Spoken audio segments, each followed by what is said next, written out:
Cassie Cage's impressive victory over Shinnok led Raiden to give her a new important task: hunting down a soul stealer. Cassie did not have to be told that the suspect could be a resurrected Shang Tsung. Having tracked him from the site of his last known assault, Cassie confronted the withered old man. He fought desperately but was ultimately defeated. As the old man lay dying before her, Cassie asked his name. With a mixture of sadness and relief, he whispered, "Shujinko."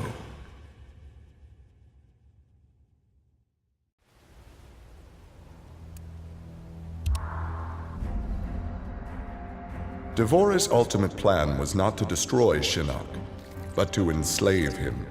She implanted larvae, her young, in his body to gestate. Having consumed the godlike power of their immortal host, Devora's offspring were unlike any Kaitin ever born. As they matured, they spread like locusts throughout the realms. Her army of Kaitin super drones brought glory to Devora, their beloved queen, and destruction to all.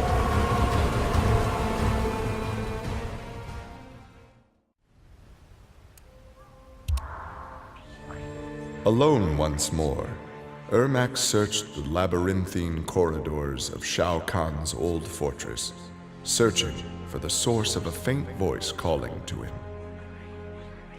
Suddenly, a wisp of dust brushed his chest, wrenching free one of his many souls. The dust took the form of a man who began to consume soul after soul. As the weakened Ermac stared helplessly, he recognized the mysterious figure. The sorcerer Shang Tsung, returned from death.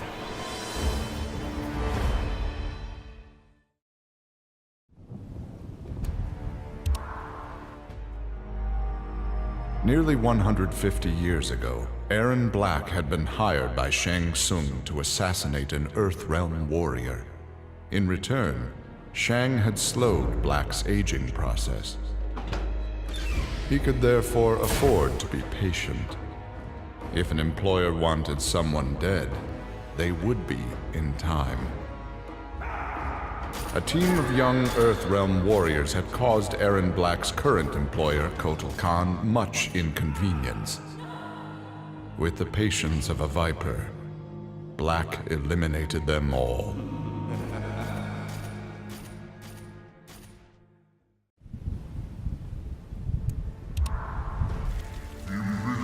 For many years, Farah and Tor were a symbiotic pair, as is natural with their species. But that bond was broken when Farah came of age and began the Great Transformation. Farah Tor returned to the Tarkatan Wastes, where Farah began her metamorphosis. The process took an agonizing 3 outworld years, during which time Tor withered and died. Now a brute, Farah will be chosen by a rider. A new symbiotic pairing will be forged, and new battles will be won.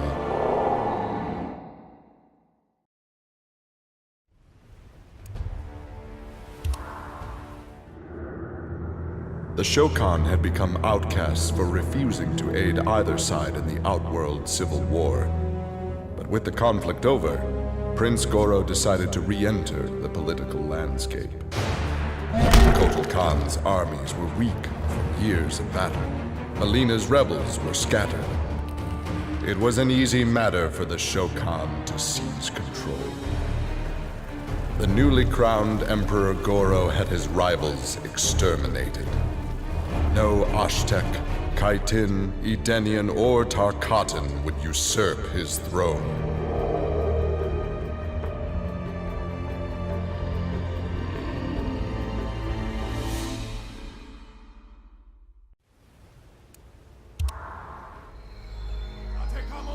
After his incursion into Earthrealm, Kotal Khan had become a prime target of Special Forces surveillance. Jackie Briggs was assigned to monitor his activity.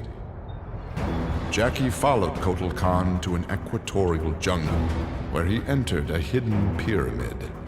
Inside, he retrieved a glowing crystal skull. Jackie attacked the Emperor and raced away with the object. Jackie was praised for her work, but couldn't help thinking her interference was what Kotal Khan had wanted all along.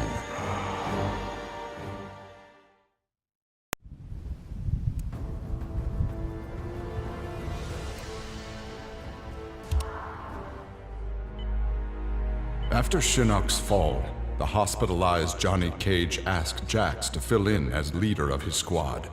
Jax agreed. It was a chance to spend time with and protect Jackie. Boarding their transport after a routine mission, Jax's greatest fears were realized as the mercenary Aaron Black sprung from the cargo bay and fired on the young heroes. Fortunately for Jackie and company, Jax's quick reflexes and bulletproof arms deflected the assassin's rounds. Jax quickly subdued Black, then slipped into shock as a red stain engulfed his chest.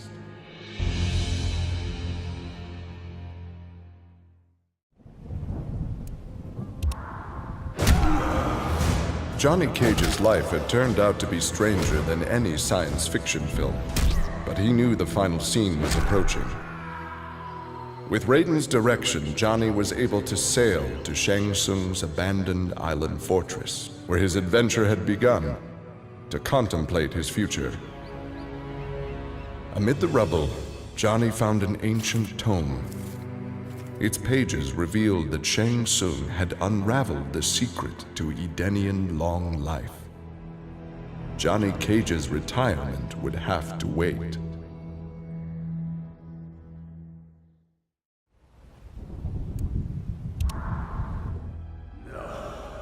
Kano had always been a survivor, but even he would one day succumb to fate. His ideals of ruthless terror would die with him, unless he could pass on his methods to a new generation.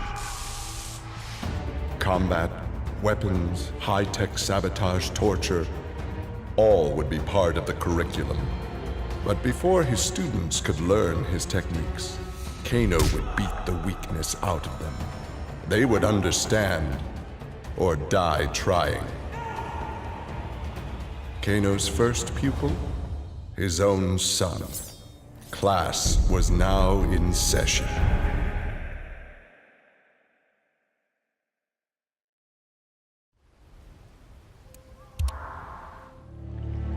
Having defeated Shinnok, Kenshi joined Takeda on his quest to avenge his mother Su-Chin's murder.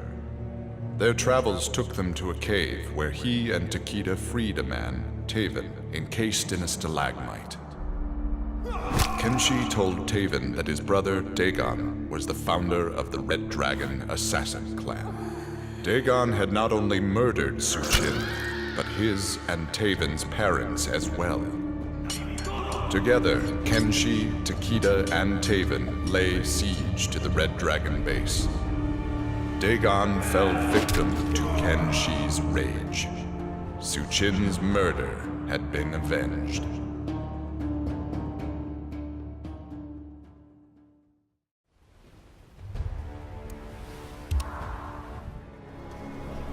Kitana found herself walking the streets of a magnificent, shining city.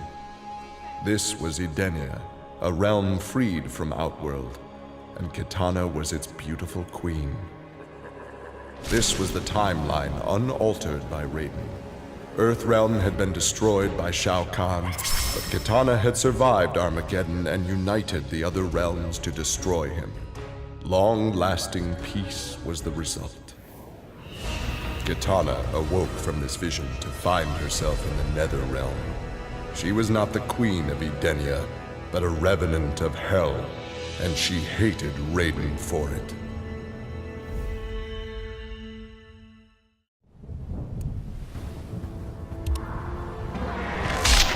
Kotal Khan returned to Outworld determined to rebuild his forces. But Raiden defeated him in a surprise attack and claimed dominion over Outworld.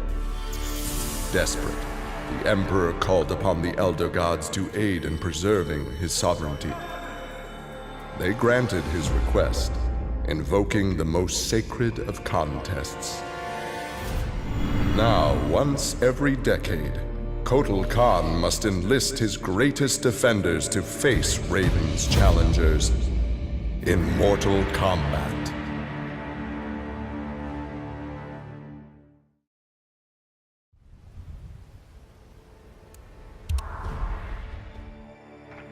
For his role in saving Earthrealm, Kung Jin's family created a statue in his likeness for inclusion in Raiden's revered collection.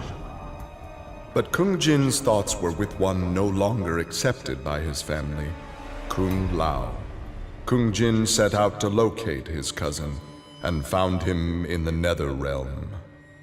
Raiden believed Kung Lao's tortured soul was forever trapped without Quan Chi's magic to free him.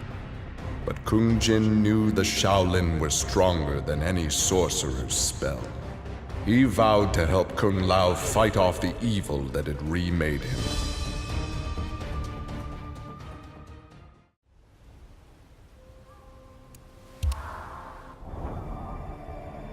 After Shinnok's defeat, Kung Lao found himself trapped in the Netherrealm, his soul corrupted by Quan Chi's dark magic. There he would have remained but for the aid of his cousin Kung Jin. Together, their Shaolin strength repelled the evil sufficiently enough for Kung Lao to escape that dark realm and control his inner demons. Compromised but not lost, Kung Lao now exists as an agent of vengeance.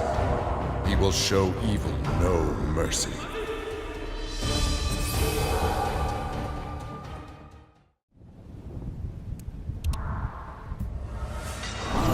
With Shinnok defeated, Liu Kang explored the Nether Realm, a world that, without Shinnok's controlling power, had descended into chaos. Liu Kang was no sorcerer or elder god, but his fighting skill was more than enough to beat Netherrealm's demons into submission. Liu Kang realized that Netherrealm was his for the taking, and that ruling appealed to him. He would assume Shinnok's throne and ponder the conquering of other realms.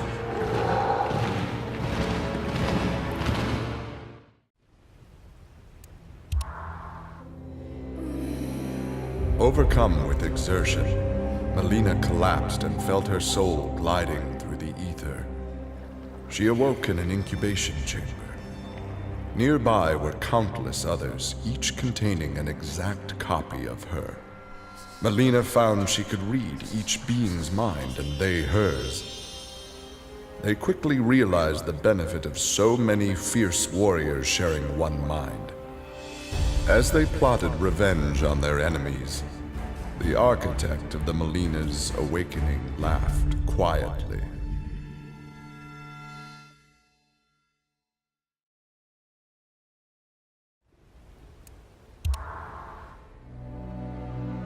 Quan Chi had long been a servant of Shinnok.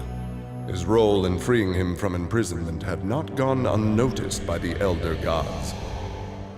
Shinnok was no longer a threat, but Quan Chi's actions had given rise to a new power.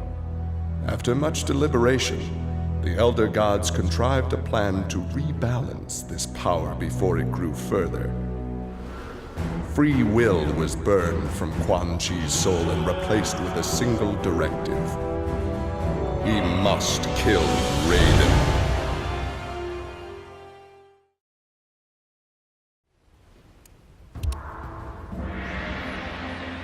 After millennia of fending off Earthrealm's enemies, Raiden began to wonder if defense was the best path to peace.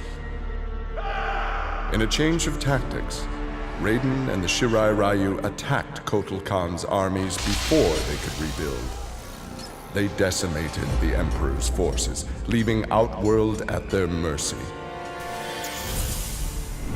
The victorious Raiden claimed dominion over Outworld.